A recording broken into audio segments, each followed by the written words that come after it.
Mon message s'appelle « Il est encore possible de changer ». Regarde ton voisin, dis-lui « Il est encore possible de changer ». Dis-lui qu'il peut changer. Amen. C'est encore possible.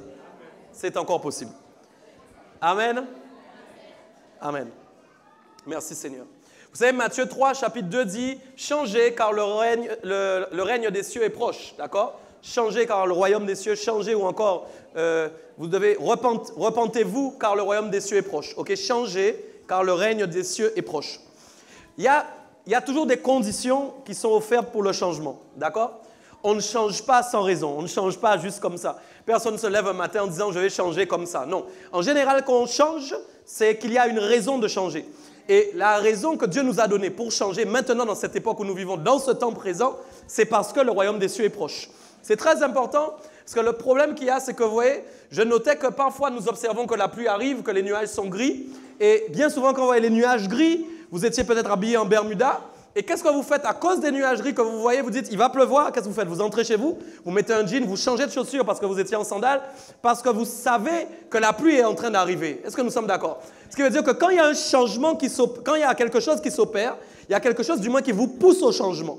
Donc le mauvais temps vous pousse à changer d'habit. Le mauvais temps va vous pousser à changer de vêtements. Dites-vous pareil, si le royaume des cieux approche, c'est à cause des signes que nous pouvons observer.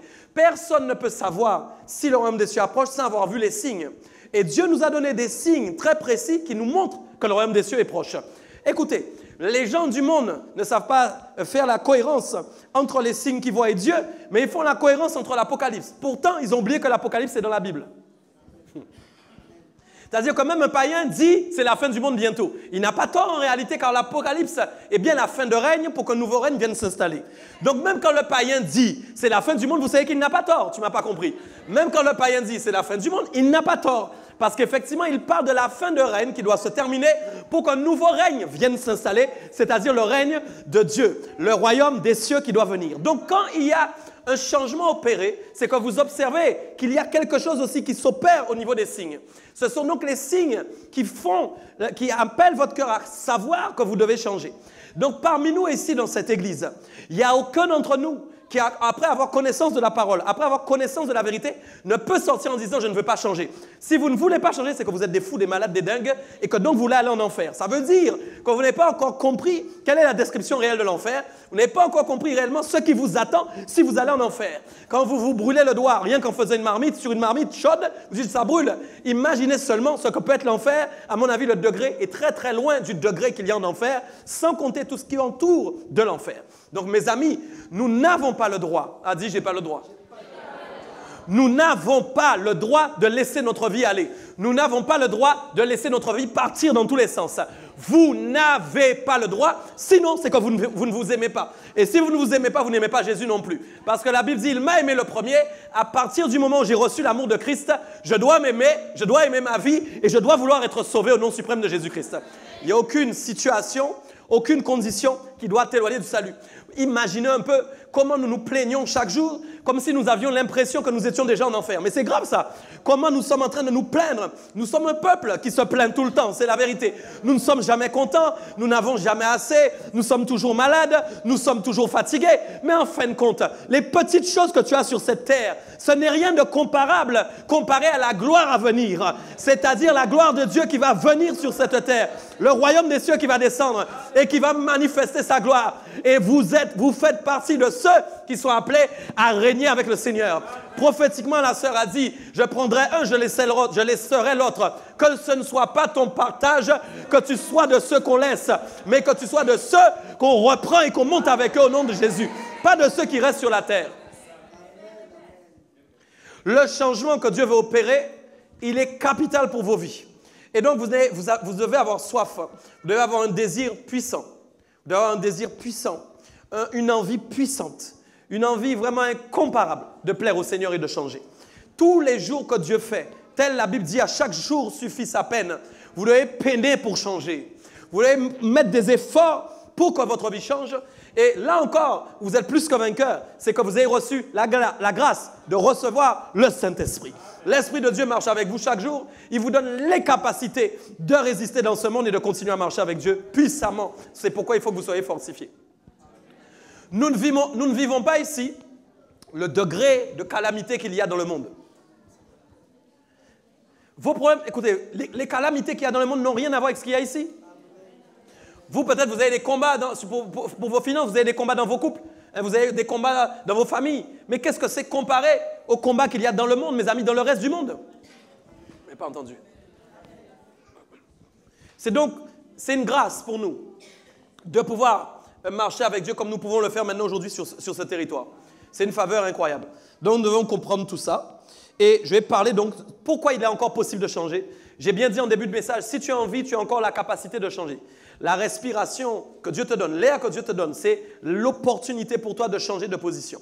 Donc, je rends gloire à Dieu dans tout ce qu'il a dit déjà ce soir pour lui-même accélérer le processus dans nos cœurs, nous faire savoir qu'effectivement, il voulait ce changement ce soir. On va s'appuyer sur quelques textes de la Bible ce soir. On va parcourir ensemble dans notamment Matthieu chapitre 18, les versets 1 au verset 5. À ce moment-là, les disciples s'approchèrent de Jésus et lui demandèrent « Qui donc est le plus grand dans le royaume des cieux ?»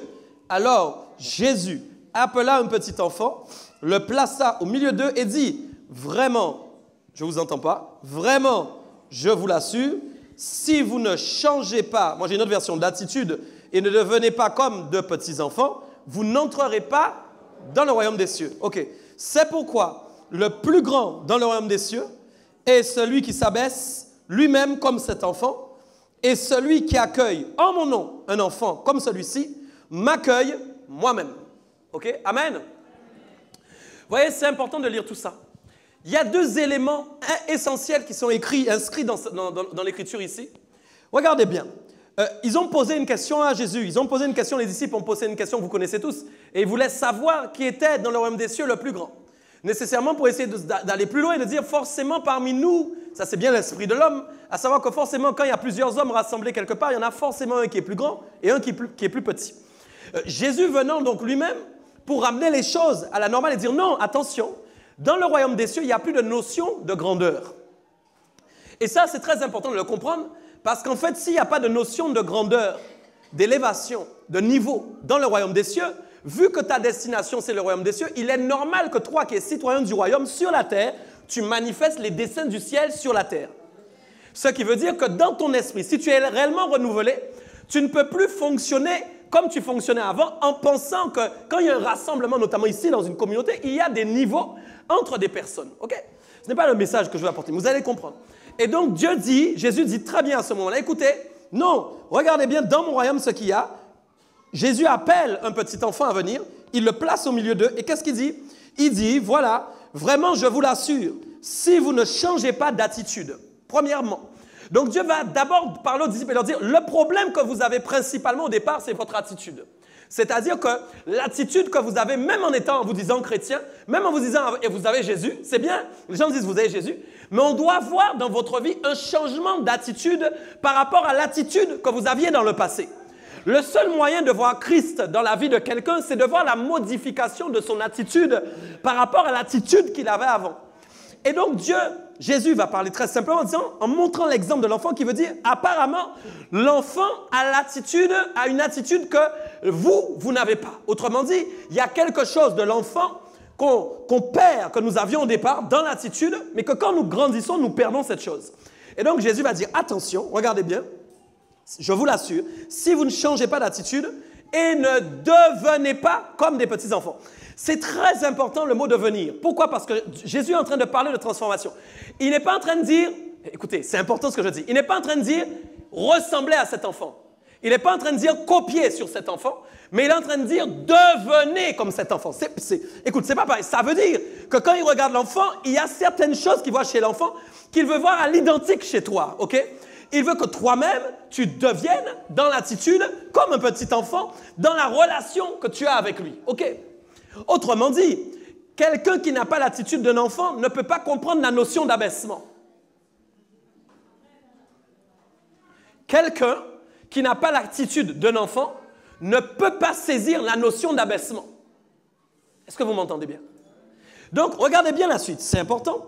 Il dit ensuite, vous ne pouvez pas, et ça c'est grave, vous ne pouvez pas entrer dans le royaume des cieux si vous n'êtes pas comme un enfant. Autrement dit, écoutez ça, votre taille, votre posture, votre niveau, quel que soit votre niveau de spiritualité, votre degré de spiritualité, quel que soit le degré de votre ministère, ce n'est pas ce qui peut vous faire entrer dans le royaume des cieux. Ce n'est pas ce qui vous fera entrer dans le royaume des cieux.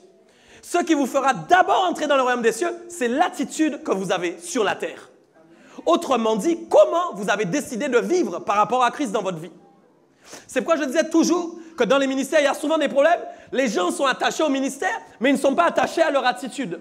Et bien souvent, c'est problématique parce que vous pouvez être fort dans le ministère, mais mauvais dans l'attitude. Ça ne marche pas avec Jésus, mes amis. Ah, vous n'avez pas entendu.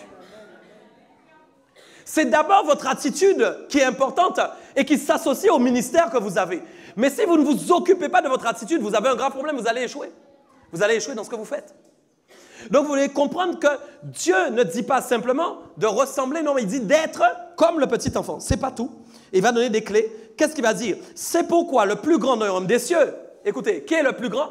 Le plus grand dans le royaume des cieux pour Dieu, c'est celui qui fait quoi? Qui s'abaisse lui-même comme cet enfant. Et c'est celui qui accueille en mon nom cet enfant. Regardez bien dans la parole, c'est essentiel. Il y a deux notions qui sont données par Jésus. Bien souvent, on s'occupe de celles qui concernent l'abaissement, mais on oublie celles qui concernent l'accueil. Jésus va parler de deux phases. Il va dire, pour entrer dans mon royaume, il y a une chose à faire, il faut pouvoir avoir la capacité de s'abaisser, c'est-à-dire oublier là où vous êtes arrivé pour devenir petit. Et deuxièmement, être capable d'accueillir les personnes qui sont petites. Il y a donc dans l'accueil une puissante révélation. Je vais y arriver tout à l'heure. Parce que la manière dont nous accueillons les gens est complètement intégrée dans l'attitude que nous devons avoir avec Dieu. Pourquoi? Parce que Jésus vous a accueillis, mes amis. Jésus a accueilli tout le monde. Jésus accueille le sorcier. Jésus accueille, même toi qui crois que le sorcier peut pas être sauvé, sache que Jésus l'accueille. Jésus accueille Kenny West. Tu n'as pas compris ce que je t'ai dit. Jésus, tu ne m'as pas entendu. J'ai vu une fille à la télé encore aujourd'hui, coupé décalé, concert. Elle finit le concert. J'ai vu ça? J'ai rien compris. Elle finit le concert et dit, je vous annonce que c'était le dernier concert que je fais. Publiquement, tu n'as pas compris. Je vous annonce le dernier concert de coupé décalé que je fais. J'ai accepté Jésus-Christ dans ma vie. Tu n'as pas compris. Je ne ferai plus jamais... Tu n'as pas compris. Non, tu ne m'as pas entendu. Jésus accueille tout le monde. Le problème, c'est que les chrétiens ont oublié la notion d'accueil. Ils ont appris maintenant à accueillir que ceux qui leur ressemblent. C'est grave. C'est-à-dire que tu as un niveau, donc tu accueilles que les gens qui sont à ton niveau. Tu as échoué, tu as échoué. Tu ne ressembles pas à Jésus. Tu as un niveau, c'est pour aider ceux qui, justement, qui ne sont pas encore à ton niveau. Ah, on va arriver. Donc, voyez ça, c'est ça le problème. Et c'est pourquoi le corps de Christ est souvent divisé. Et pourquoi? Parce qu'il y a des clans spirituels. C'est-à-dire, en fin de compte, les gens oublient d'accueillir ceux qui sont faits dans la foi. Ils oublient d'accueillir ceux qui ressemblent à... Tu ne m'as pas compris. Jésus lui-même a accueilli tout le monde. J'ai besoin d'un adulte et d'un enfant. Donc, Jésus, qu'est-ce que Jésus a fait? Jésus a fait... Fais pas ta... Tiens-toi. Jésus a dit, laissez... Regardez, il a pris le petit enfant. Vous la voyez? Et Jésus l'a placé, OK? Il l'a placé. Et regardez ce que Jésus a dit. Voilà, il a dit, vous devez devenir comme cette... Vous allez comprendre comment on entre dans le royaume des cieux. Qui veut savoir comment on entre? Oui. C'est important parce que vous savez, en tant que chrétiens, souvent nous disons, oui, nous sommes sauvés, etc. Nous avons de Jésus. Mais nous devons comprendre certaines choses pour vraiment préserver notre salut et surtout garder notre ticket, notre passeport pour entrer dans le royaume des cieux. C'est vraiment essentiel. Donc Jésus va parler, voilà, il va dire quelque chose. Regardez bien. C'est pourquoi le plus grand dans le royaume des cieux, c'est celui qui s'abaisse lui-même comme cet enfant. Si on regarde ces deux enfants, vous voyez... Jésus dit à Steven, il faut qu'il s'abaisse comme eux. Donc, qu'est-ce qu'il doit faire? Je vous pose la question. Qu'est-ce que tu peux faire pour être comme eux? Voilà, donc tu vas le faire. Tu as bien fait de venir, c'est ta séance de sport aujourd'hui. Donc, le seul moyen pour lui d'être comme cet enfant, sur le plan réel, le plan visible, vous êtes d'accord avec moi? C'est de s'abaisser. Dites-moi, mais qu'est-ce qui se passe quand il s'abaisse? Quand il s'abaisse, il y a une chose qui se fait. Qu'est-ce qui se fait? Pardon? C'est au même niveau, oui. Mais la chose qui se passe, c'est qu'il plie ses jambes. Allô?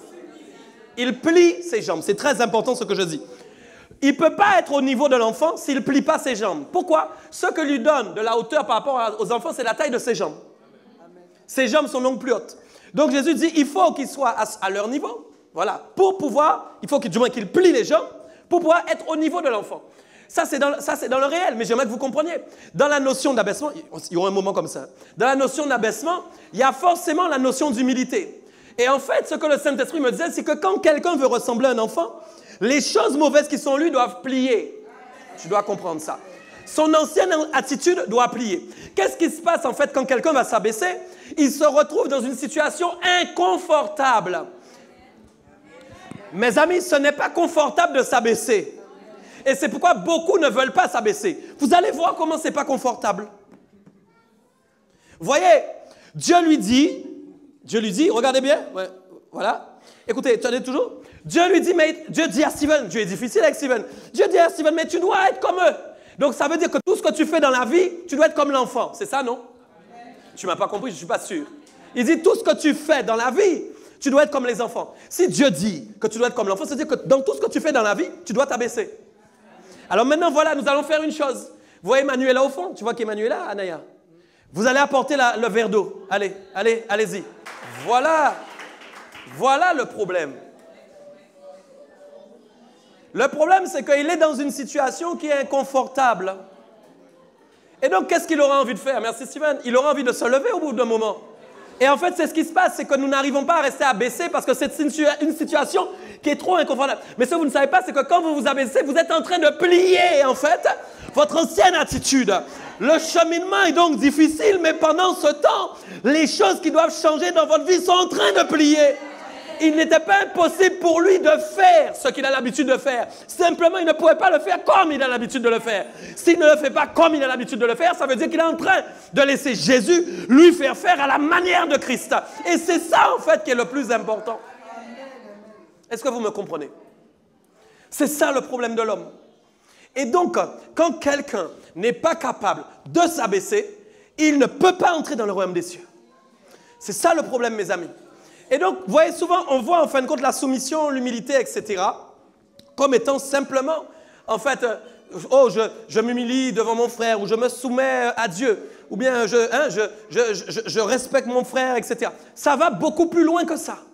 L'abaissement, mes amis, ça veut dire que dans tout ce que vous faites, Dieu veut que vous soyez comme des enfants. Ça veut dire que quand vous êtes à la maison, Dieu vous veut comme ça. Quand vous êtes au travail, Dieu vous veut comme ça. Quand vous êtes à l'église, Dieu vous veut comme ça. Ça veut dire que votre attitude doit être portée dans tous les environnements dans lesquels vous passez, afin de faire la démonstration à ceux qui vous voient et qui vous entourent que vous êtes des personnes exceptionnelles et des personnes différentes. Pourquoi? Parce que, encore, comme j'ai dit, si tu es appelé à entrer dans le royaume, c'est que tu as déjà le ticket. Donc, c'est pas... Écoute, c'est validé. Donc, ça veut dire que partout où tu passes, on doit voir en toi le citoyen du royaume des cieux. Est-ce que vous me comprenez? Donc, Jésus a dit, vous devez vous abaisser. Et là encore, c'est important parce que vous devez prendre vous-même la décision de vous rendre plus petit. C'est une décision que vous devez prendre, mes amis. Vous devez vous-même faire le choix d'être plus petit que les autres. Et il va dire une deuxième chose, regardez bien. Et celui qui accueille en mon nom un enfant, celui-ci m'accueille moi-même. Ça, c'est important. En gros, il y a des personnes, si vous ne les accueillez pas, vous n'accueillez pas Christ. Quand on accueille, en fin de compte, un enfant de Dieu, quelle que soit sa capacité, qu'il soit fort, qu'il soit faible, qu'il soit moins fort, vous accueillez Jésus. Et ça, c'est important. Pourquoi? Parce que nous voyons toujours les gens au lieu de voir Christ derrière les gens. Vous ne devez pas voir les gens. Vous ne devez pas voir leur nationalité. Vous ne devez pas voir leur couleur de peau. Vous devez voir Jésus derrière ces personnes. C'est très important. D'accord? Donc, si le royaume des cieux arrive, j'ai dit, si le royaume des cieux est proche, je dois avoir le désir de changer d'attitude. Je dois avoir le désir de changer de comportement. La question, c'est est-ce que vous vous rendez compte vraiment suffisamment que Jésus est à la porte et que donc si vous ne changez pas, vous avez un problème? C'est ça la vraie question. Vous savez, dans la vie, chacun ses priorités. Tout le monde, parfois, n'a pas les mêmes priorités. Mais vous, votre priorité, ça doit être de changer. Écoutez, ce n'est pas tout. Je vais aller plus loin avec vous. Il y a un verset que j'aime beaucoup dans Romains 15, verset 7, qui nous dit « Accueillez-vous donc les uns les autres comme Christ vous a accueillis pour la gloire de Dieu. » Accueillez-vous donc les uns les autres comme Christ vous a accueillis pour la gloire de Dieu. Autrement dit, quand Jésus vous a accueilli pour que la gloire de Dieu se manifeste dans votre vie. Ça veut dire que si vous n'accueillez pas les gens aussi comme Jésus vous a accueilli, vous empêchez vous-même des fois la manifestation de la gloire de Dieu à travers vous dans la vie de quelqu'un. Vous devez comprendre que l'accueil, vous allez voir, c'est très, très, très important ce dont on va parler. Accueillir en grec veut dire mettre à part. Vous savez, Pasteur Bruno pourrait vous enseigner sur ça très bien ce soir. Je ne sais pas si vous avez remarqué que quand vous allez à l'hôtel, qu'est-ce qui se passe? Si vous arrivez à la réception et que quelqu'un vous regarde avec une bouche jusque-là, que la personne ne vous dit pas bonjour et que la personne vous regarde avec des yeux comme ça, qu'est-ce que vous allez faire? Vous aurez envie de partir, vous aurez envie d'arrêter, résilier la réservation, vous aurez envie de changer d'hôtel. Pourquoi? Vous n'avez pas encore, écoute-moi bien, c'est important, tu n'as pas encore vu la chambre d'hôtel. Tu n'as pas encore vu l'hôtel. Tu es simplement à la réception, mais à cause de l'accueil, tu ne verras pas l'hôtel. Tu ne m'as pas compris. Tu ne m'as pas compris. Donc l'accueil, dans la vie de tous les jours, c'est quelque chose de primordial. C'est-à-dire que l'accueil est en fait un tremplin qui nous emmène à voir d'autres choses. Il y a certaines choses que je ne peux pas voir si l'accueil est mal fait. Écoutez, c'est pourquoi Jésus nous a accueillis d'une manière formidable. Pourquoi? Parce que Jésus voulait que nous voyions plus que lui. Tu n'as pas compris.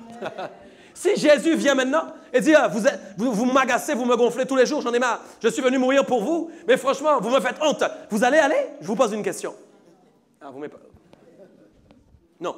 Et si vous n'allez pas, vous serez donc privé de la gloire qu'il y a derrière Christ.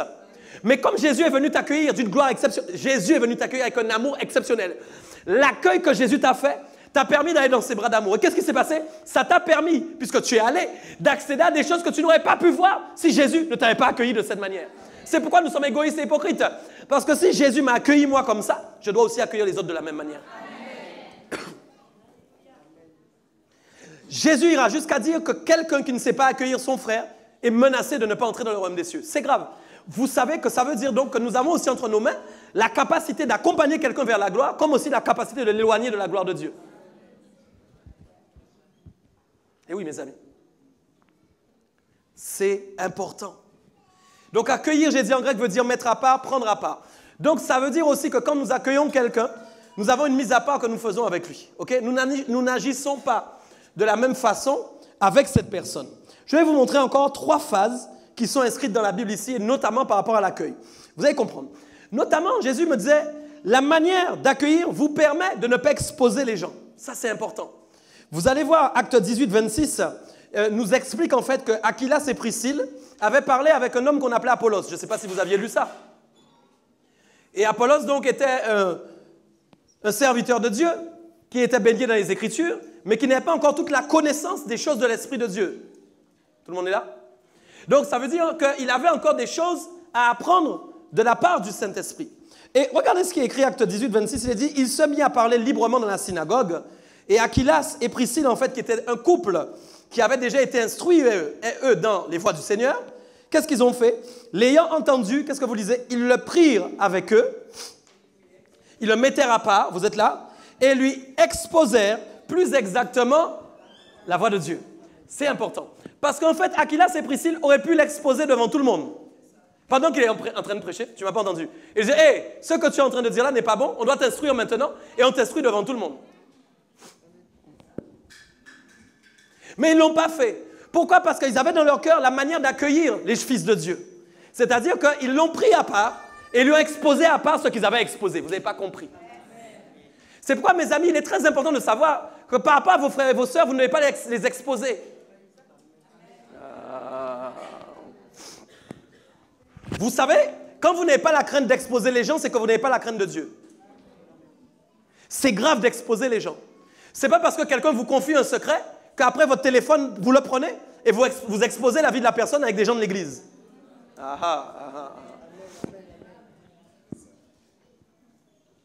Dans la manière d'accueillir les gens, il y a la manière de les prendre à part.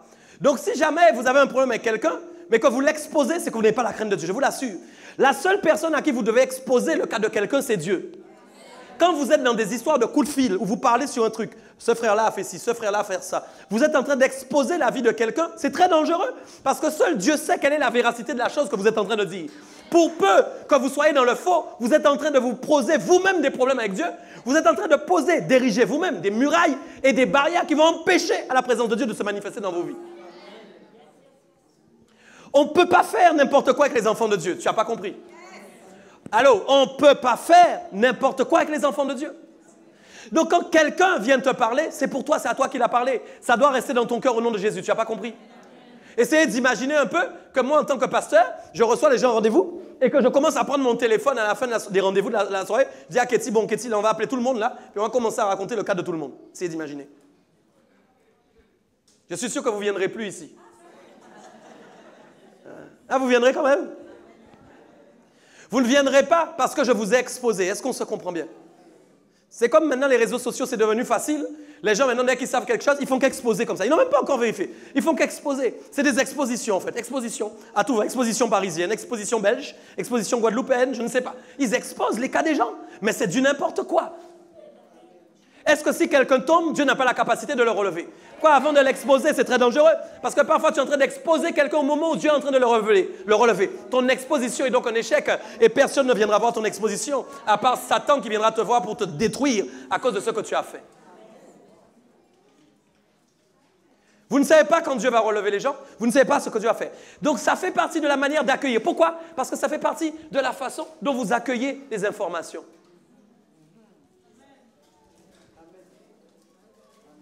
L'accueil, ce n'est pas seulement quand Pasteur Bruno vient, je t'accueille, viens, tu es gentil. Non, l'accueil, c'est aussi la manière dont vous accueillez les informations qui vous sont fournies. Vous savez, il y a des gens, ils aiment beaucoup les informations. C'est France 36, spirituel tous les jours.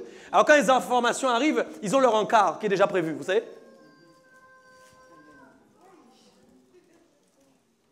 Donc, la façon dont vous allez accueillir les informations, c'est aussi la manière dont vous allez agir avec les informations.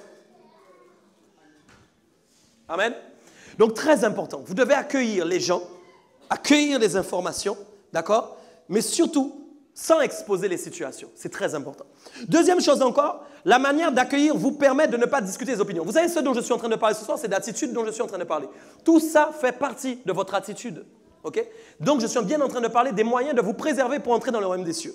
Deuxièmement, regardez bien. La manière d'accueillir vous permet de ne pas discuter les opinions. Ah, je sens qu'on va entrer dans quelque chose. Dis, je ne discuterai plus les opinions. Tu as dit, mais pas sûr, on va voir. Regardez bien. Romains 14, verset 1 à 3 nous dit quelque chose. Faites accueil à celui qui est faible dans la foi et ne discutez pas sur les opinions. Tel croit pouvoir manger de tout, tel autre qui est faible ne mange que des légumes, que celui qui mange ne méprise point celui qui ne mange pas, et que celui qui ne mange pas ne juge point celui qui mange, car Dieu l'a accueilli. Tu n'as pas entendu? Car Dieu l'a accueilli. Autrement dit, celui qui mange des poyos, Dieu l'accueille. Celui qui mange du colombo, Dieu l'accueille. Tu n'as pas compris, tu n'as pas compris. Celui qui mange du cochon, Dieu l'accueille. Celui qui mange des légumes, Dieu l'accueille. Tu n'as pas compris. Même quand tu manges, Dieu t'accueille. Il n'y a pas de problème pour ça. Ça ne change pas le fait que Dieu t'accueille. Mais regardez bien ce qui est important avant. Il dit, vous devez faire accueil à celui qui est comment? Qui est faible dans la foi. Mes amis, ça c'est essentiel. C'est pourquoi j'ai dit tout à l'heure, nous avons tendance toujours à accueillir ceux qui sont forts dans la foi. Vous savez, ils sont forts dans la foi. Vous savez, quand quelqu'un est fort dans la foi, il n'a pas besoin de vous en réalité parce qu'il est déjà connecté à Dieu. C'est celui qui est faible en ce moment, qui a du mal à connecter à Dieu, qui a besoin de vous. Vous savez, la Bible dit qu'il faut honorer les serviteurs de Dieu, c'est la vérité. Nous sommes d'accord?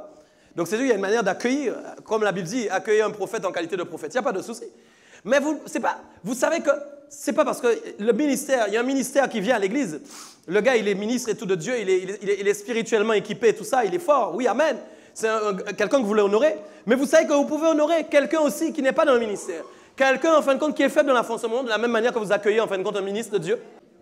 En fait, quand quelqu'un vient pour la première fois dans l'église, vous devriez l'accueillir comme l'apôtre.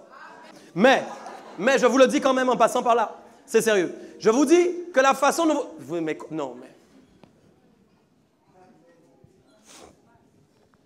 Quand quelqu'un vient pour la première fois à l'église, vous devez accueillir cette personne. Ce n'est pas à moi de vous dire allez accueillir la personne. Toute l'église devrait vouloir accueillir cette personne de la même manière que si un apôtre venait. Le problème, c'est ça. C'est qu'il y a quelqu'un qui peut rentrer maintenant qui est faible dans la foi et qui a juste besoin que tu l'accueilles d'une certaine manière pour revenir. Il y a des gens, pareil, qui ne reviendront pas en fonction de l'accueil que vous avez eu. Mais ce n'est pas de ça dont je parle. C'est sérieux. Quelqu'un ne peut pas revenir quelque part s'il n'a pas été accueilli d'une certaine façon. Et c'est très précieux ce que je suis en train de vous dire. Parce que je vous dis même que Jésus vous a accueilli d'une certaine manière. Pour vous pousser à aller voir plus loin avec lui. Imaginez que quelqu'un entre ici maintenant, le gars il est faible dans la foi, je ne sais pas, il n'arrive pas, et qu'en fin de compte, personne ne l'a accueilli. Qu'est-ce qui se passe après vous? Il ne reviendra pas. Il ne reviendra pas. Celui qui est fort dans la foi n'a pas besoin de votre accueil.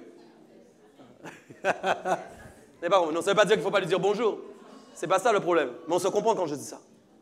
Mais celui qui est faible a besoin de quelque chose de plus pour pouvoir tenir. Et donc, regardez ce qui est important. La Bible dira quelque chose d'essentiel. Vous ne devez pas discuter sur les opinions. Autrement dit, qu'est-ce que ça vient faire là?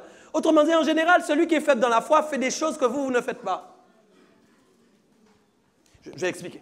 Quelqu'un qui est fort dans la foi, en général, a déjà reçu un certain niveau de connaissance avec Dieu, un certain niveau de révélation avec Dieu. Ce n'est pas qu'il soit meilleur, c'est simplement qu'au niveau de la foi, il est plus avancé. Vous savez, il y a des gens dans cette salle plus avancés que d'autres par rapport à la foi. Ça ne fait pas de celui qui a moins de foi quelqu'un de moins bien que celui qui a une grande foi. Ce n'est pas ça, non, le problème.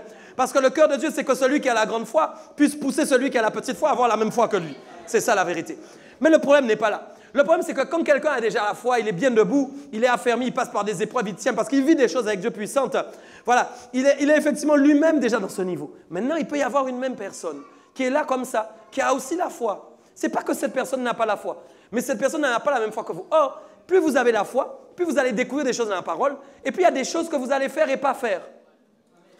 Maintenant, celui qui est en train de grandir dans la foi n'a pas le même niveau de révélation que vous, et donc il peut être en train de faire des choses que vous ne faites plus.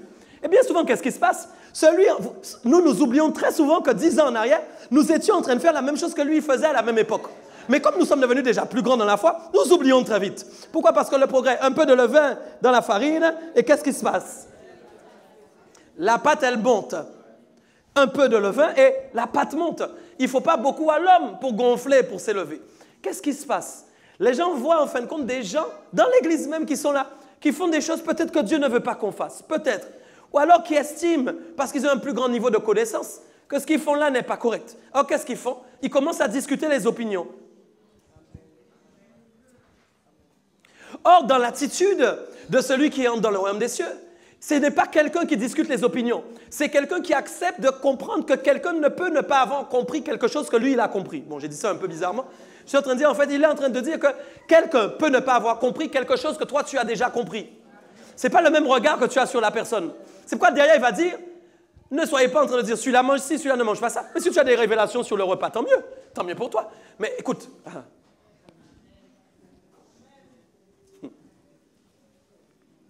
moi, je mange des poyas. Pas toi. Moi, j'aime poya et morue avec plein d'huile, tu vois, plein d'huile. Plein d'huile dedans avec de l'oignon, tout ça. T'aimes pas? D'ailleurs, je cherche ça en ce moment. Je veux poya et morue. Pourquoi tu veux discuter les opinions avec moi? Pourquoi tu veux discuter avec moi les opinions? D'un homme des cieux, on ne discute pas les opinions, on adore, point. Il n'y a pas de discussion d'opinion. Donc ici, là, il n'y a pas de discussion d'opinion non plus. Accueille plutôt celui qui n'a pas encore compris quelque chose et grâce à toi, peut-être il va le comprendre plus tard. Mais accueille-le avec amour, accueille-le. Ne commence pas à le réprimander. Je me rappelle d'une histoire qu'il y a eu à cause d'un morceau de boudin rouge, mes amis. Le boudin rouge a réussi à diviser 5 personnes. Je vous parle de choses réelles, sérieuses. Une histoire de boudin rouge. C'est sérieux ce que je vous dis. Un avait dit il faut manger, l'autre n'a pas dit il ne faut pas manger. Et puis ça a commencé. Non, c'est sérieux ce que je vous dis. Le boudin rouge n'éloigne personne de la présence de Dieu. Le boudin rouge ne rapproche personne de la présence de Dieu. Que tu manges pas ton boudin. Donc, vous comprenez ça? C'est sérieux. Tout ça, nous parlons de l'attitude du chrétien. L'attitude, la façon de se comporter. Tu es là avec moi toujours ou pas? Et puis, il y a une troisième phase dont je parlais, accueillir aussi les personnes comme nos amis quand ils sont eux-mêmes amis de Jésus. Ça aussi, c'est très important. Nous oublions, en fin de compte, que nous devons accueillir les amis du Seigneur comme nos amis. Et regardez bien ce texte dans Philémon 1,17 qui nous dit « Si donc tu me tiens pour ton ami », Paul avait dit ça, « reçois-le comme moi-même ». En gros, donc, si tu tiens quelqu'un pour l'ami de Jésus, tu dois l'accueillir comme si c'était Jésus. Je vais aller plus loin avec vous sur ça parce que ça, c'est très important, notamment dans la manière dont vous accueillez les chrétiens. Vous voyez, souvent, vous savez qu'on sera tous ensemble? Vous savez que là-haut, nous serons tous ensemble. Que tu le veuilles ou pas, à part si tu as tout fait pour rester par terre, mais si tu montes, nous serons tous ensemble.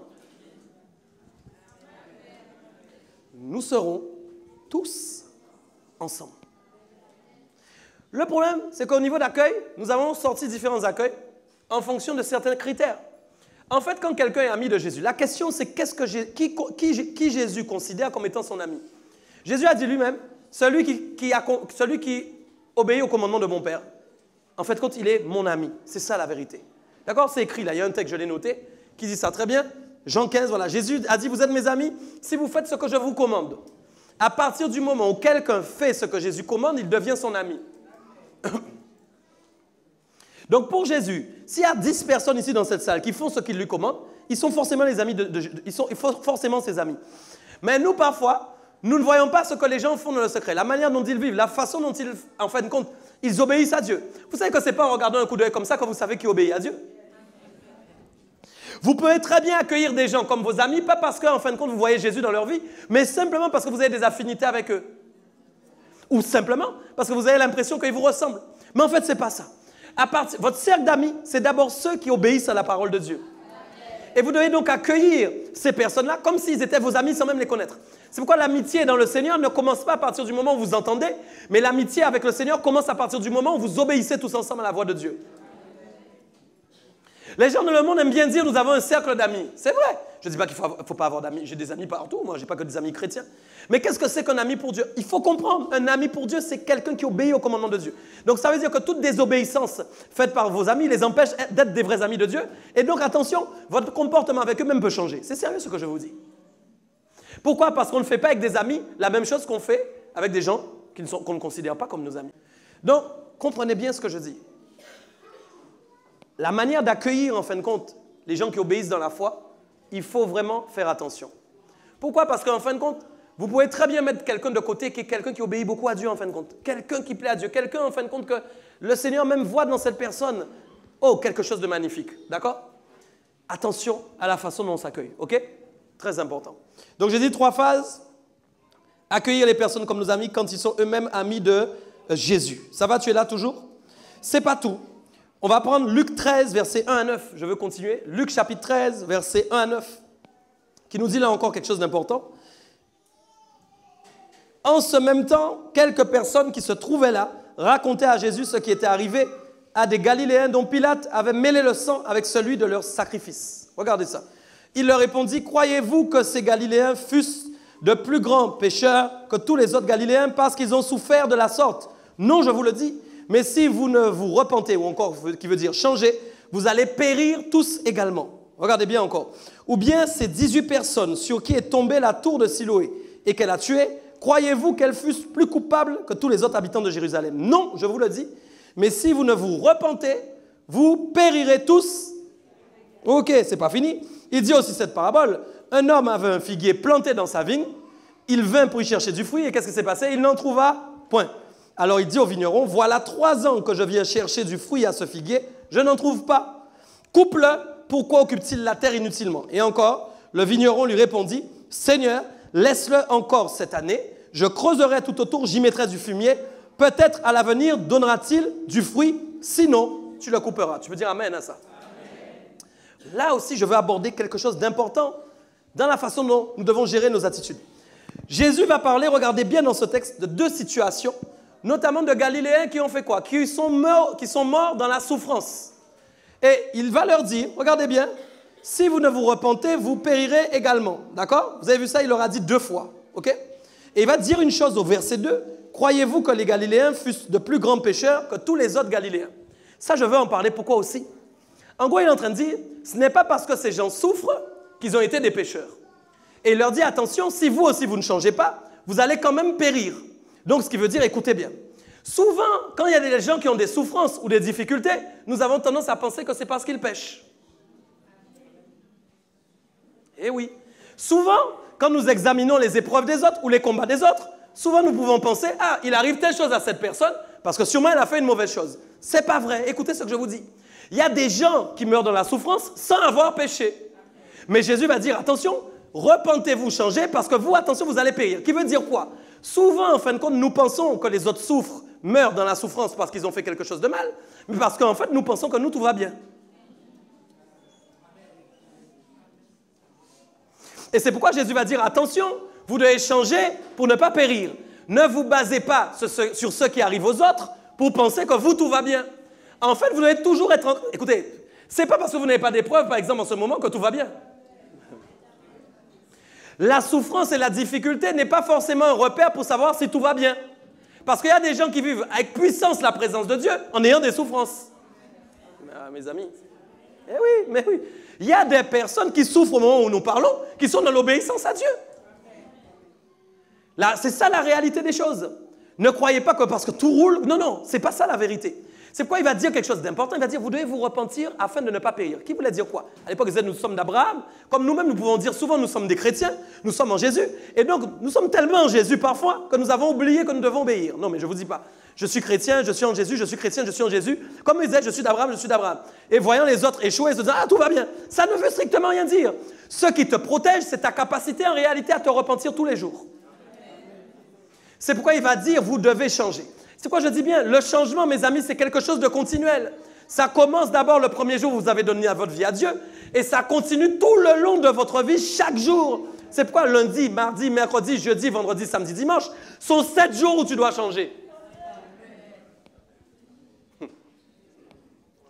Chaque jour, il y a quelque chose qui doit changer et évoluer dans ta vie. Moi, je te dis quelque chose, d'ailleurs, tu verras qu'il y a des signes dans tes journées qui prouvent qu'il y a quelque chose qui doit changer. Si jamais dans une journée, tu ne t'es pas dit « Wow, j'ai échoué quelque part », c'est que tu as mal analysé ta journée. Parce qu'il y a souvent une petite chose que tu as faite qui ne plaisait pas à Dieu.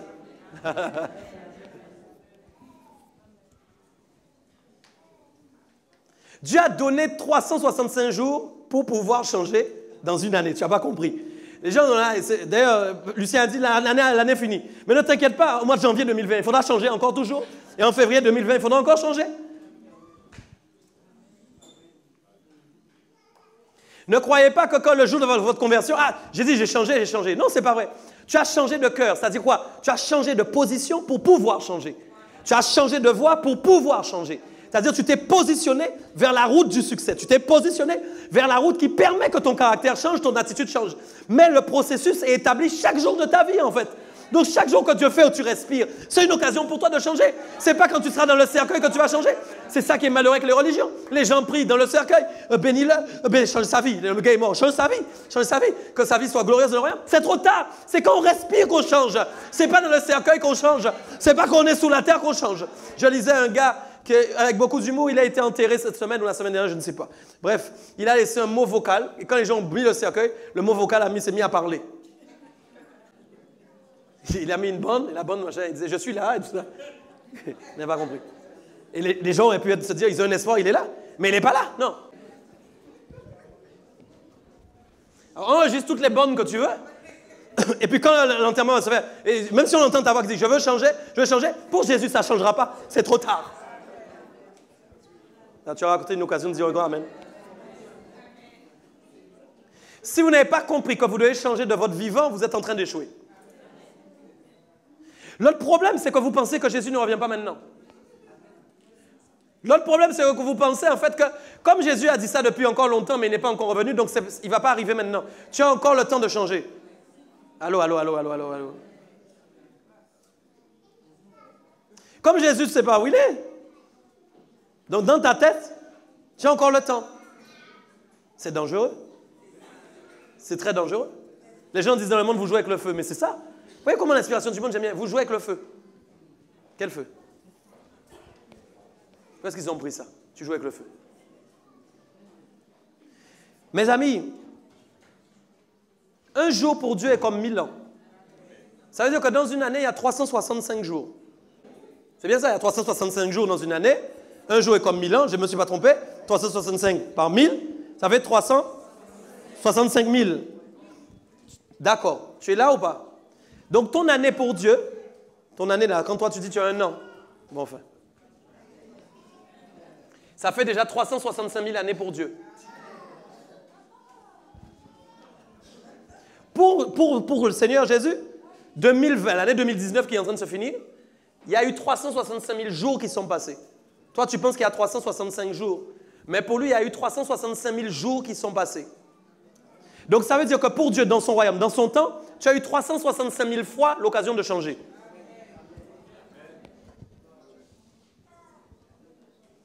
Parce que vous devez comprendre que vous ne pouvez pas vous êtes du royaume, vous devez vous adapter au temps de Dieu. Quand votre journée passe, vous devez dire, tiens, il y a 1000 ans qui viennent de passer. Quand la journée se finit, là, tu vas te coucher. Il y a 1000 ans qui viennent de passer. Tu n'as pas compris ce que je t'ai dit. Mais je parle de ton royaume. Je parle de chez toi. Je ne suis pas en train de parler de la terre. Je parle de ta maison. Il y a 1000 ans qui sont passés. Mes amis, vous comprenez ça? Là, dit, c'est le temps de changer. Dis avec moi, je ne t'ai pas entendu, c'est le temps de changer. Il a encore le temps de changer. Il a encore le temps de changer. C'est encore le temps de changer. C'est encore le temps. Je n'ai pas fini. Regardez bien ça. Il y a encore autre chose qui m'intéresse. Jésus va faire une parabole. C'est-à-dire, il va parler effectivement du problème, de la façon dont on a le regard qu'on porte sur les autres dans leur souffrance. Et il va encore rappeler, vous devez vous repentir, vous devez changer. Donc ça, il va le dire. Et puis, il va dire autre chose qui est important parce qu'il va signifier en fait, il va donner l'indication, la définition de ce dont il est en train de parler en disant, mais le problème en réalité, c'est que quand vous n'arrivez pas à vous repentir, en fait, à changer, vous êtes incapable de porter des fruits. Et il faut comprendre que quelqu'un qui n'est pas capable de changer, si vous êtes en Christ, que vous ne changez pas, ça veut dire que vous ne portez pas de fruits.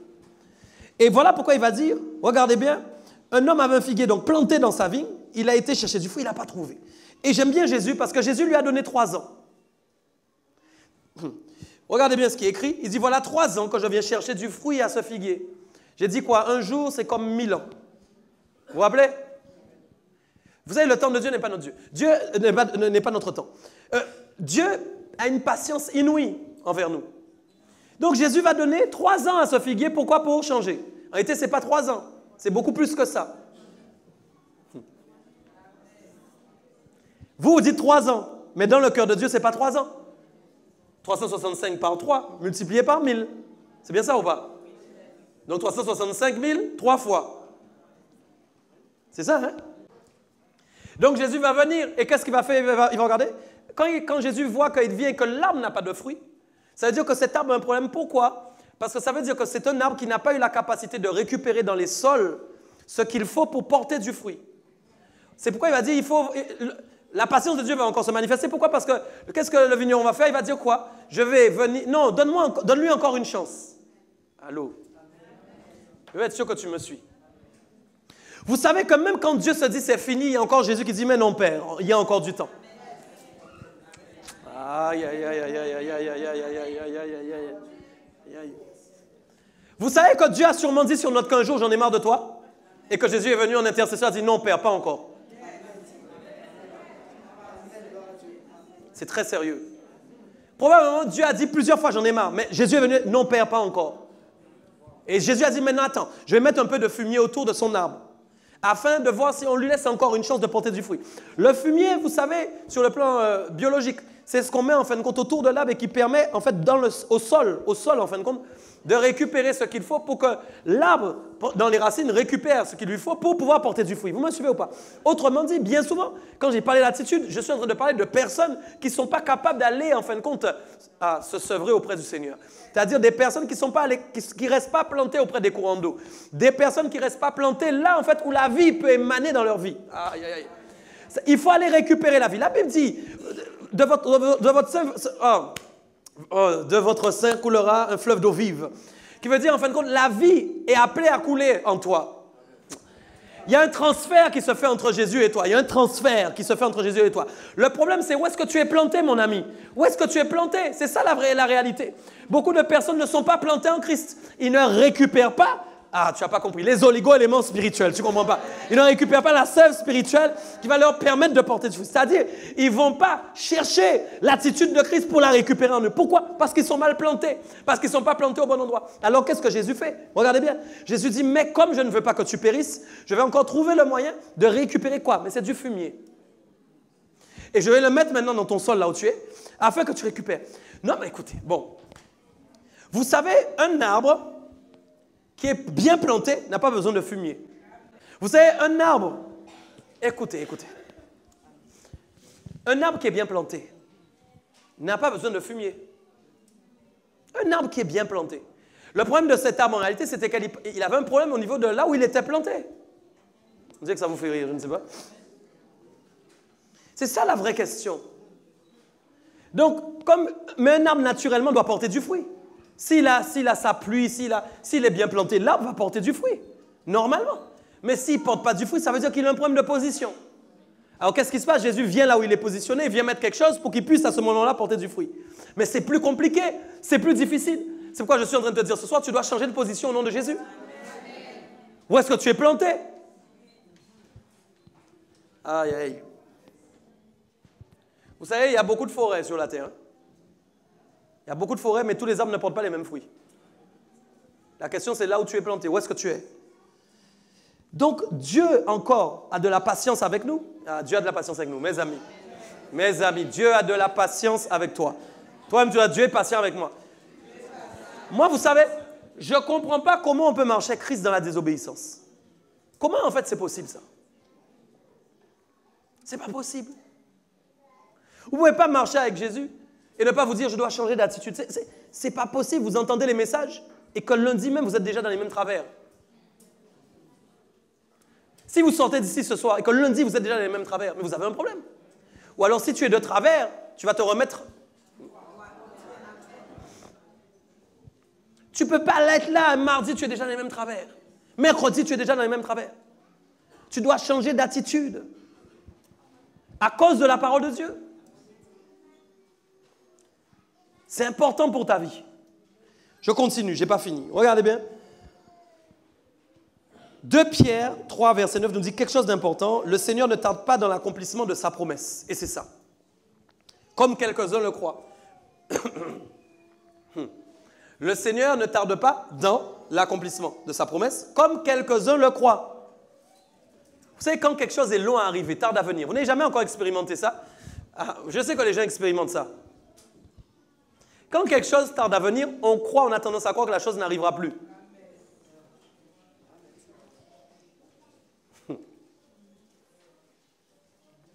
Je sais, il y a des choses que Dieu vous a dit il y a à peu près 10 années en arrière. Vous n'avez pas encore vu. Vous êtes prêts à ne plus croire que ça va arriver. C'est automatique chez l'homme. Quand quelque chose n'arrive pas, au bout d'un moment, il déconnecte avec cette chose. C'est un peu le problème de l'homme. Et donc forcément, quand on sait que depuis tant d'années, Jésus a dit qu'il revient, mais il n'est pas encore revenu. Hein? Beaucoup donc oublient qu'il va revenir. Parce que ça fait déjà tellement longtemps. Vous imaginez des siècles en arrière que Jésus a dit ça? Parfois, les chrétiens même sont là. Et puis, ils pensent, vous savez, les chrétiens pensent qu'ils vont mourir. Même les gens arrivent à savoir sur leur calendrier, parce qu'ils arrivent à savoir s'ils vont mourir avant que Jésus revienne. Je t'assure. Les gens pensent plus qu'à la mort qu'à l'enlèvement. Tu ne m'as pas entendu dans ce que je suis en train de te dire. Les gens pensent plus à la mort qu'à l'enlèvement. Pourquoi? Quand tu penses plus à ta mort, c'est que tu ne crois pas que Jésus revient. Parce que tu dois d'abord croire que tu vas être enlevé.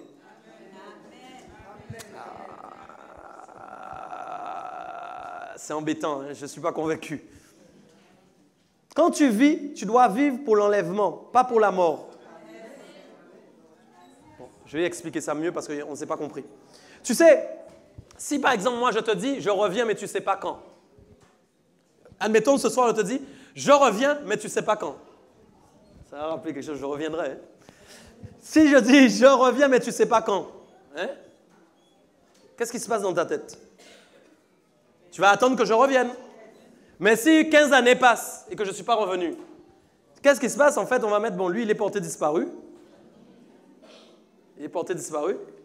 Et même, on va le mettre aux oubliettes. Les gens ont déjà vendu ma maison, les gens ont déjà vendu ma voiture. Non, c'est sérieux? Quand vous disparaissez, au bout d'un moment, on profite de tout ce que vous avez. Parce qu'au moment, on pense que vous ne revenez plus. Mais si quelqu'un pense que je reviens, même si ça fait 15 ans que je suis revenu, il va laisser ma voiture à sa place. Pourquoi? Parce qu'il pense dans sa tête que je reviens. Mais si vous pensez que je ne reviens pas, vous allez faire... En gros, c'est pourquoi, si vous pensez que Jésus revient, c'est très important. Vous ne pouvez pas vivre comme si vous alliez mourir. Parce que la Bible dit que quand Jésus revient, d'abord, nous allons être enlevés. D'abord, les morts ressusciteront, pardon. Puis ensuite, nous allons être... Donc moi, mon partage, c'est l'enlèvement. Alors si maintenant je meurs, si je meurs que Jésus n'est pas revenu, ben, c'est qu'il n'est pas encore revenu. Mais mon partage à la base, c'est l'enlèvement avec Jésus. Je travaille donc pour être enlevé. Je ne travaille pas parce que je vais mourir. D'ailleurs, je ne meurs pas, d'ailleurs. Je ne meurs pas. D'ailleurs, je ne meurs pas. Tu n'as pas entendu. Donc comme je ne meurs pas, je n'ai pas le temps de m'occuper de la mort.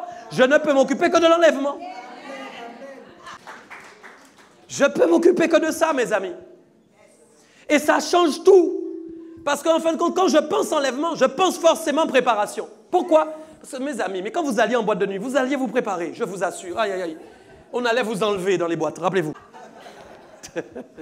C'était aussi l'enlèvement. Donc quand vous alliez vous faire enlever, vous vous prépariez. C'est quand même bizarre comment dans la vie de tous les jours, on arrive à faire des choses qu'on ne veut pas faire pour Christ. C'est quand même incroyable.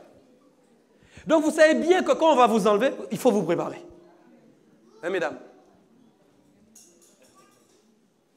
Donc je ne peux pas vivre sans me préparer alors que je sais que je vais être enlevé bientôt.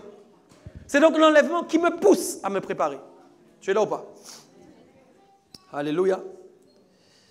Mes amis, important. Il va dire plus loin encore. Regardez ça. Toujours pour rester sur cette pensée et pour terminer, Luc chapitre 3, versets 7 à 14. Il va dire, produisez donc des fruits dignes de la repentance. C'est-à-dire, produisez, faites une production de fruits qui sont dignes de votre changement. Autrement dit, quand vous décidez de changer, vous allez vous-même avoir une production de fruits qui va prouver que vous êtes des hauts dignitaires, en fait, contre du changement. Oui, parce que je déclare sur votre vie, vous êtes des hauts dignitaires du changement. Ah, vous êtes des hauts dignitaires du changement. Oui, c'est ce que je déclare sur vos vies ce soir. Pourquoi? Parce que vous avez décidé de produire une cargaison de fruits qui prouve votre dignité au niveau du changement. Donc, quand vous décidez de changer, c'est en fait le fruit que vous allez porter qui va permettre de savoir que réellement vous êtes en processus. Et il va dire donc, et ne vous mettez pas à dire en vous-même, nous avons pour Père Abraham. C'est très important. Beaucoup de gens ont remplacé les fruits à la place de j'ai mon Père Jésus. Beaucoup de gens ont remplacé la repentance par je suis chrétien. Beaucoup de gens ont remplacé la repentance par je suis de Dieu. Vous ne m'avez pas entendu. Vos je suis de Dieu ne compte pas, vos je suis chrétien ne compte pas, vos je suis Jésus ne compte pas. Ce qui compte, c'est le fruit que vous portez, mes amis. La Bible dit que celui qui dit Seigneur, Seigneur, il s'éloigne de l'iniquité. Tu ne m'as pas compris. Ah. Vous savez, c'est bien facile de dire Jésus, mais attention à qui dit Jésus. La question, ce n'est pas de dire Jésus, mais la question, c'est de savoir qui est en train de dire Jésus. Pour Dieu, c'est comme ça que ça se passe. Donc, quand les gens disent Jésus, quand Dieu est dans le ciel et qu'il y a 100 000 personnes qui sont en train de dire Jésus, Jésus, Jésus, vous entendez un écho de voix qui dit Jésus, mais Dieu a lui-même un sondeur, tu ne m'as pas compris, qui sonde toutes les voix, et écoute-moi, et parmi les voix, il connaît celles qui portent du fruit digne de la repentance.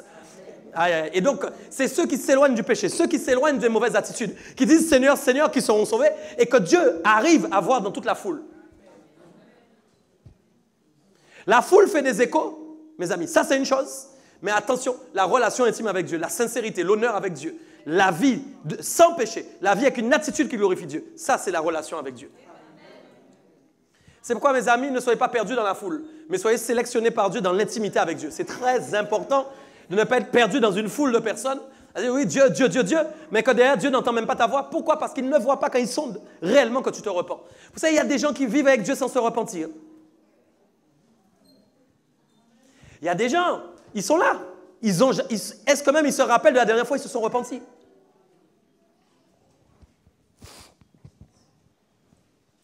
Tu ne peux pas vivre sans repentance. Il n'y a pas un jour qui passe, je ne demande pas pardon au Seigneur.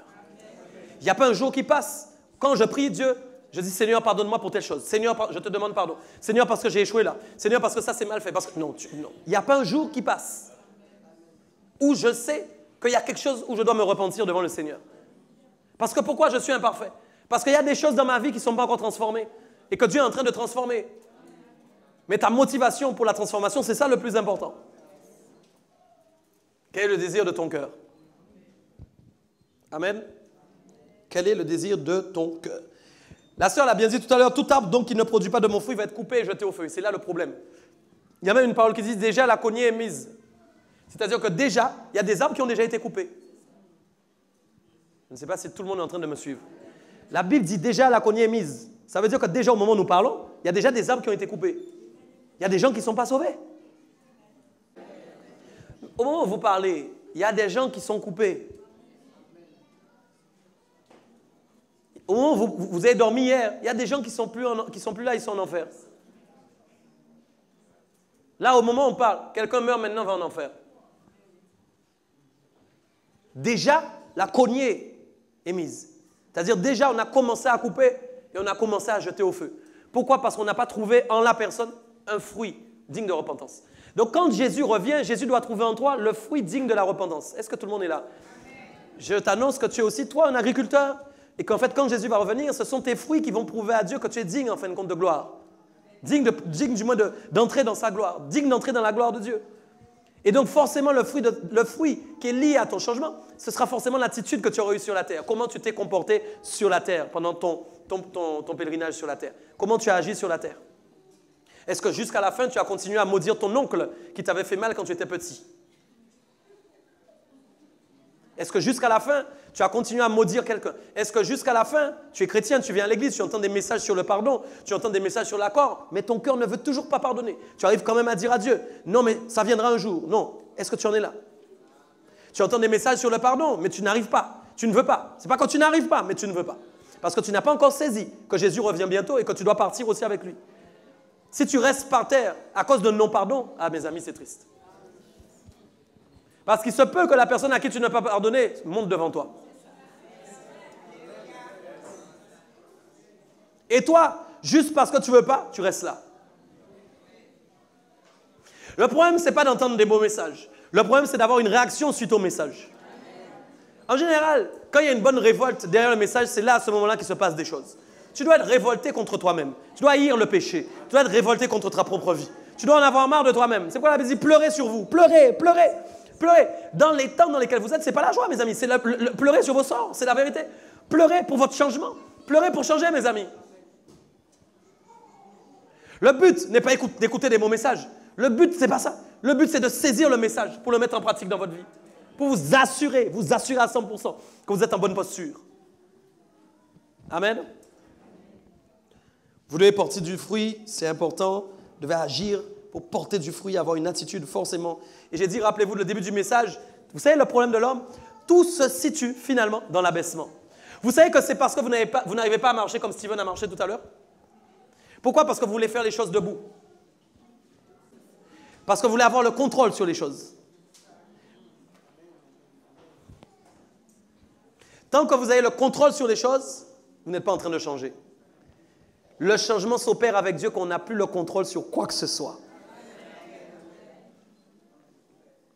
Et là est le problème. La situation inconfortable, vous avez vu cet homme faire en début de message, c'est là que vous devez être. Vous devez plier votre attitude. Vous devez plier votre comportement. Marchez sur lui au nom de Jésus. Oui, marchez, tu ne m'as pas compris. Marche en canard, c'est pas grave, marche en canard. Positionne-toi comme l'enfant. Plie tes mauvaises attitudes, plie tes mauvais comportements. Et tu verras, vous avez vu, il est arrivé au but. Hein? Il a amené le verre. Vous n'avez pas encore compris ce que je dis. Vous arriverez au but. Ce n'est pas ça le problème. Mais vous n'arriverez pas comme quand vous arriviez d'habitude quand vous étiez debout. Mais ce n'est pas grave parce que vous allez arriver avec l'attitude de Dieu. Regardez bien quelque chose. Si nous sommes dans une salle maintenant et que nous mettons maintenant tout le monde là avec des verres d'eau à aller amener le verre et la seule personne qui fasse ça, c'est Steven, il est en train de marcher à quatre pattes. Vous savez qu'est-ce que les gens vont rire? Les gens vont rire. On a compris. Les gens vont dire, hey, regarde-le. Non, mais ils ne savent pas qu'en réalité, devant Dieu, c'est ce qui plaît à Dieu. Tu n'as pas compris. C'est pourquoi, en fait, ton attitude va attirer la moquerie contre toi. Ton attitude va attirer les railleries. Parfois, on dira de toi, mais tu es un faible, en fait. Tu es faible, hein. Non, non, va lui casser la tronche. Va lui casser la tronche. Non, mais les gens ne vont pas comprendre. Parce qu'en fait, tu es à quatre pattes en train de marcher à quatre. Tu n'as pas compris. Tu es en train de plier ton ancien caractère. Parce que pendant que la personne te dit, hey, va lui casser la bouche, là, pour ne pas dire un autre mot. Va lui casser la bouche. Tu es en train de marcher comme ça. Les gens disent, mais va lui casser la bouche. Si c'était moi, j'aurais cassé sa bouche. J'aurais cassé sa bouche. Mais toi, quand tu fais le contraire, tu dis, mais tu es devenu faible. Mais tu es en train, en fin de compte, de manifester le caractère de Christ sur la terre. Tu es en train de manifester l'attitude de Jésus sur la terre. C'est ça la réalité des choses. Vous devez prendre le dessus sur les actions que vous allez porter maintenant. C'est une décision que vous prenez maintenant. Parce que chaque chose que vous faites, vous savez que Dieu regarde ce que vous êtes en train de faire. Chaque chose que vous faites chaque jour, Dieu voit cette chose. Dieu étudie tout ce que vous faites. Ah, mes amis, nous aurons des comptes à rendre pour tout ce que nous avons fait. Bon, laisse tomber. Laisse tomber. Mes amis, je suis dans le sac avec toi. Ne crois pas. Hey, je vais te rassurer, je suis dedans. Toi, tu as peut-être cru que je suis un ange déjà qui vole ou je ne sais quoi. Je suis dedans. Je suis dedans. Mon ministère ne me protège pas de ça. Mon ministère ne me rend pas immunisé contre ces choses-là. Ce n'est pas le ministère qui sauve. Donc, comme toi, tu es dans la barque, je suis dans la barque avec toi. On est ensemble dans la barque. Tu n'as pas compris. On est ensemble dedans. On est ensemble dedans. On est ensemble dedans. C'est ça. Il y avait une émission qui s'appelait Vie ma vie avant. Ça, tu connais. Les gens observaient tous les jours tout ce qui se passait dans la vie des gens. Ne sois pas dans Vie ta vie. Hein. Ne vis pas ta vie comme ça, comme si tu vivais ta vie. C'est pas possible. Le diable a réussi à vous faire croire que vous pouvez vivre votre vie comme ça. Le diable a réussi à vous faire croire avec le monde, avec tout ce qu'il a mis dans le monde, il a réussi à vous faire croire que vous pouvez vivre votre vie comme ça. C'est bon, on peut vivre notre vie. C'est faux. C'est faux. Vous ne pouvez pas vivre votre vie comme ça. Vous ne pouvez pas laisser les choses se faire comme ça. Amen. Alléluia. Pour finir, vous savez, dans Luc 3, verset 10, il est dit, il y a eu quelque chose d'assez intéressant. La foule a demandé donc au moment où Jésus a dit, mais vous devez porter des fruits en fait dignes du changement. Ça a posé un problème à la foule, parce que la foule a demandé à Jésus, mais ok, c'est bien, tout ça, tu nous dis, il faut porter des fruits dignes du changement, mais qu'est-ce qu'on peut faire pour réellement changer en fait? C'est compliqué. Et Dieu, regardez bien ce que Jésus va dire, très important. La foule, donc verset 10, l'interroge, dit, que devons-nous faire? Verset 11, que celui qui a 2 tuniques partage avec celui qui n'en a point, que celui qui a de quoi manger agisse de même. Il vint aussi des publicains pour être baptisés et lui dire, Maître, que devons-nous faire? Il leur répondit, n'exigez rien au-delà de ce qui vous a été ordonné. Regardez bien, des soldats aussi lui demandèrent, et nous, que devons-nous faire? Il répondit, ne commettez ni extorsion ni fraude envers personne et contentez-vous de votre solde. Regardez ça. Il y a 1, 2, 3, 4 mots, 4 verbes qui sont cités dans ce texte qui sont importants. La réponse que Jésus donne, comment je dois faire pour finalement porter des bons fruits. Regardez bien. Le premier, il va dire, vous devez partager. Le deuxième, il va dire, vous devez manger avec les gens. Le troisième, il va dire, vous ne devez rien exiger. Et le quatrième qui m'intéresse, il va dire, vous devez vous contenter. Vous savez, il y a un texte dans 1 Timothée 6, 6 à 10 qui dit, la véritable foi en Dieu est en effet une source de richesse quand on sait être content avec ce qu'on a. La véritable richesse, c'est la capacité par la foi d'être content de ce que vous avez. La véritable richesse, c'est la capacité par la foi d'être content de ce que tu as maintenant. Et la notion de contentement est très importante. Pourquoi? Parce que c'est souvent elle aussi qui empêche aux chrétiens, écoutez ce que je dis, d'avoir les bonnes attitudes. C'est-à-dire qu'ils n'ont pas les... Vous savez que nous ne recherchons pas tous la même chose. Les gens qui ne savent pas se contenter de ce qu'ils ont seront toujours en recherche de quelque chose pour être mieux. Le contentement amène un changement d'attitude très puissant dans la vie des gens. Pourquoi? Parce que quand vous apprenez en fait à vous contenter de ce que vous avez, vous apprenez à avoir une attitude en fait compte de satisfaction. Ça veut dire que vous êtes des personnes, vous ne courez pas comme des ânes après les choses, mais vous êtes content de ce que vous avez. Ça ne veut pas dire que Dieu ne peut pas vous bénir au-delà de ce que vous avez maintenant, ni que Dieu ne peut pas engranger plus grand pour vous. Mais simplement, votre cœur a appris à aimer ce que Dieu vous donne aujourd'hui. Vous allez se contenter de ce qu'on a, c'est fort. C'est très puissant. C'est le quatrième verbe qui vient après le partage, la notion de manger et la notion de ne pas exiger. Je devais parler de l'exigence aussi, parce que là encore, il faut être exigeant avec soi-même, mais je n'ai pas le temps. Je voulais m'arrêter sur la notion de contentement, que vous puissiez comprendre vraiment que vous devez apprécier ce que vous avez aujourd'hui. Ça ne veut pas dire que vous ne devez rien faire pour avoir autre chose. Ce n'est pas ça. Dieu vous demande d'évoluer, il n'y a aucun problème. Mais quand on essaye d'évoluer sans se contenter de ce qu'on a, on est en train d'évoluer pour obtenir juste quelque chose. On n'a pas appris à apprécier Dieu, même quand on n'a rien. Vous savez, vous devez aimer Dieu dans toutes les circonstances. Si vous n'apprenez pas à aimer Dieu en toutes circonstances, vous ne l'aimerez que dans certaines circonstances. Et quand ces circonstances vous disparaître, vous ne l'aimerez plus. Les gens qui aiment Dieu et qui sont solides avec Dieu, c'est des gens qui aiment Dieu dans toutes les circonstances de leur vie. Qu'ils aient pas, qu'ils aient pas. Or, Dieu dira encore plus loin que de toute façon, à partir du moment où vous avez appris à vous contenter, c'est que vous avez eu la foi, vous pensez bien évidemment que vous allez boire et que vous allez manger. Dieu ne vous laissera jamais sans boire et sans manger. Vous êtes donc obligé de vous contenter. C'est ce qui va pousser différentes recherches. Il y a des gens aujourd'hui, c'est pourquoi j'ai bien dit la dernière fois, si on parle des richesses, les gens ont un problème parce qu'en fait, si vous voulez être riche, vous êtes des dangers. Hein. Mais par contre, si vous avez appris à vous contenter avec Dieu, mais que vous laissez Dieu faire des projets dans vos cœurs, et que tant mieux si ces projets-là vous font réussir, gloire à Dieu. Mais Dieu vous donnera des choses en fonction du cœur que vous avez dans le contentement. C'est pourquoi il y a des gens, parfois dans cette église même, vous ne pouvez pas avoir plus, parce que vous n'apprenez pas à vous contenter. Mais si Dieu sait que tu ne sais pas te contenter, s'il te donne 100 000 en 2025, et qu'en 2040, il sait que tu n'auras plus que moins 1000 sur ton compte, tu ne seras plus là. Je vais répéter. Si Dieu te donne 100 000, maintenant, J'ai pas dit euro, hein? Mais bon, donc ça peut être Yann ou... Mais si Dieu te donne 100 000 euros maintenant, il te donne 100 000, Dieu permet que tu aies 100 000 euros. Mais que par exemple, tu n'as jamais appris à te contenter. Tu gagnes ton petit 1000 euros tous les mois. Tu gagnes 1000 euros tous les mois, mais tu n'es pas content. Tu n'es pas content. Tu n'apprends pas à te contenter. Tu n'arrives jamais à dire à Dieu, merci Seigneur parce que j'ai mangé. Merci Seigneur parce que j'ai bu. Tu n'arrives jamais. Tu es toujours en train de te plaindre. 1000 euros. Tu es toujours en train de te plaindre. Et puis d'un coup, Dieu permet que tu aies 100 000. Ah, Dieu est immense. Dieu est grand. Dieu est extraordinaire. Dieu est puissant. Je publie sur Instagram, sur Facebook. Dieu a permis que j'ai un don de 100 000. Tout le monde sait sur la planète que Dieu t'a donné 100 000 euros parce que c'est ton Dieu extraordinaire. D'ailleurs, tu témoignes tous les jours de ce que Dieu a fait dans ta vie. Il n'y a pas un jour où tu passes là. Tu évangélises plus que tu n'as jamais évangélisé. Même c'est toi qui crée les sessions d'évangélisation. Même c'est toi encore. C'est toi, tu veux prêcher. Tu n'as plus de limite.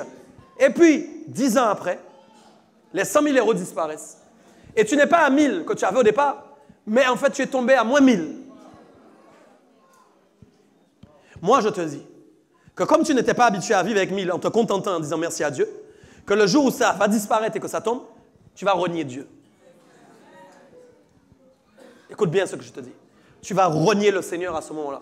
Tu diras, ton Dieu là n'existe pas. Ce Dieu-là est faux. Parce que tu n'auras pas appris à te contenter de ce que Dieu te donne. Et ça, mes amis, ça fait partie des attitudes que le chrétien doit avoir pour être sauvé. Je vous assure, parce que le non-contentement vous poussera à avoir des désirs qui vont vous attirer vers des directions qui ne sont pas les directions inspirées par la volonté parfaite de Dieu.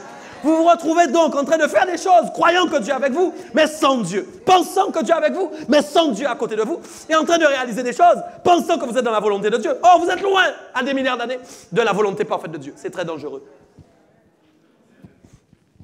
C'est très dangereux. Vous devez vous contenter, mes amis, de ce que vous avez. D'ailleurs, Dieu aura une facilité à bénir les gens qui se contentent. Dieu aura une facilité à bénir des gens au-delà même, parce qu'il connaît le cœur de cette personne. Il a sonder que cette personne, même s'il donne 100 000, 10 000, 20 000, il n'y a aucun problème. Seigneur, que tu me donnes 100, que tu me donnes 200, 300, 500, moins 1000, 10 000, je serai avec toi toute ma vie au nom de Jésus. Ma spiritualité, ma relation avec toi n'est pas construite sur base de ce que tu me donnes ou de ce que tu ne me donnes pas. Tu n'as pas compris. Ma relation avec Dieu n'est pas sur la base de ce qu'il me donne ou de ce qu'il ne me donne pas. C'est pas ça. C'est pas ça. C'est ça qui crée de très mauvaises attitudes chez les chrétiens. Et ils ont soif tout le temps de toutes sortes de choses. Ils ont faim. Ils n'ont pas faim de Dieu, mais ils ont faim des exploits. Ils n'ont pas faim de Dieu, mais ils ont faim de réussir dans plein de domaines. Mais ils n'ont pas faim. Ils n'ont jamais eu faim de Dieu. Ils n'ont jamais eu faim de Dieu, mais ils ont faim de plein de choses. Quelqu'un qui sait se contenter n'a pas la même attitude, je vous assure. Le contentement va amener la paix, le contentement va amener l'assurance. Le contentement va amener d'ailleurs une intelligence tellement puissante, vous allez voir dans la vie de quelqu'un qui sait se contenter, que même quand cette personne parle, les gens l'écoutent. Les gens l'écoutent. Vous allez développer cette capacité, une sagesse divine que Dieu vous donne parce que vous avez appris à vous contenter. Je vous assure, on va vous écouter. Tu ne m'as pas compris. On va vous écouter. C'est un exploit dans ce monde de savoir se contenter de peu. Tu n'as pas entendu, tu n'as pas entendu, tu n'as pas entendu. C'est un exploit dans ce monde de savoir se contenter de peu. Vous êtes donc des hommes et des femmes d'exploit. Je sais vivre dans l'abondance, je sais vivre aussi dans la disette. Tu ne m'as pas compris.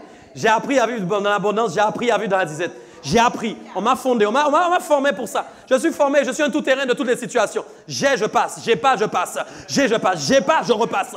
Tu m'as pas compris. Je passe dans toutes les situations parce que mon corps est juste, en fin de compte, un temple qui transporte la présence de Dieu. Donc à partir du moment où le temple a la nourriture et la boire, il peut encore tenir debout parce que tant que l'extérieur se dégrade, mais que l'intérieur se fortifie, c'est ça qui est le plus important. Mes amis, l'intérieur, c'est le plus important. L'intérieur, il faut que tu sois puissant à l'intérieur. C'est ça qui va te pousser à augmenter vraiment beaucoup de choses dans ta vie sur le plan de l'attitude. Sois puissant à l'intérieur, sois puissant à l'intérieur. Qu'est-ce qu'il y a à l'intérieur qu'on vient frapper? On voit quoi? On voit quoi? Sois puissant à l'intérieur. Alléluia, le Seigneur est grand, il est exceptionnel. Dieu est puissant, Dieu est exceptionnel, Dieu est formidable. Amen. Mes amis, le Seigneur revient bientôt. Là, nous pouvons voir partout sur la terre tout ce qui se passe. Jésus ne tarde pas à venir. Jésus ne tarde pas à venir. Jésus ne tarde pas à venir. Jésus.